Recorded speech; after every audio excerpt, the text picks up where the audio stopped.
kuva aho Papa Francisco yandikiye irikete Laudato Si, aho ni mu rurimi rw'Italiyano, mu rurimi rw'ikirundi naho iwacu tuvuga tuti ni nahazwa amana.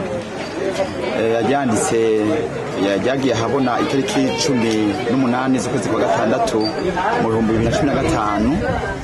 Ubu rero iryo kete ibirimwo ni inkoramutima, niho biriko biraja mu ngiro.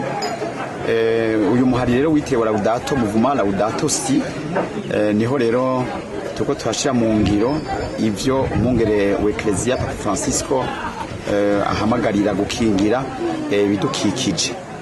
None rero twese twaciye tuja hamwe turumva ako kambo twakitabira cyane cyane mu mihari y'abasaveri n'abaskuti.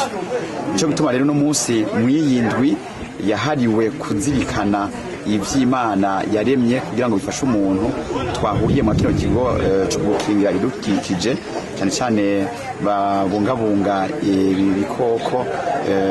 Twahuriye rero kugira ngo twongere tubyihweze bitangarira ivy'Imana yaremye, hama natwe tugende hirya no hino gutera ku kamo gukingira ibidukikije, amashamba, ibikoko, mbere n'abantu nyene, kuko n'abantu bari mu byo Imana yaremye mu byo bidukikije n'umuntu dushobore kumwubahiriza.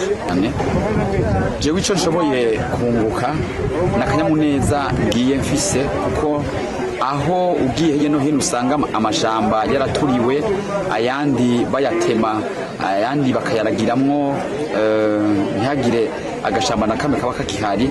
Nuko mbonye ko iyishamba rishobowe gukingirwa rikubahirizwa, haca haza ibinyabuzima bitari bike.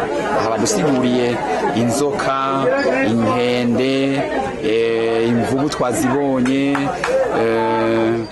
ibita igeregere, ibitari bike, kuko byakingiwe biriho. Ari byo byose rero bifasha abantu bose, cyane cyane bamwe ba mukerarugendo baraza nabo nyene bakabyihweza, gutyo bagaca basiga uburyo bushobora gufasha igihugu, mbere n'umuntu akahanezererwa yihweje ibinyabuzima bihari, ibikoko byinshi bihari, akumva ko aruhutse. Kuko uje gutembera mu ibidukikije rino shamba kama, urumva ko uhema neza, impemu nziza zitarimo imishafu, hanyuma ugasamara ukabona izi nzuzi cyane cyane Rusizi, ukumva ko unezerewe no gutamarira ibi vy'Imana yaremye bidukikije. Nanje rengiye gutera bukamba aho ngarukiraho, aho nzogarukira hose, cyane cyane mu baskuti n'abaskuti turimo hano babibonye. Twonge duhaguruke rero, kubera mu iteko ry'abaskuti rigizwe n'ingingo 10. Ingingo ya 6 tuvuga ko umuskuti yitwararika kandi agakingira ibimukikije. Ubu rero tugiye twahora no muri tubikora ibikorwa byo gutera ibiti, byo gusibura amakanevu yasivye n'inzuzi, gukura ko bya bitegwa bikamya amazi, bikonora amazi akaba mabi.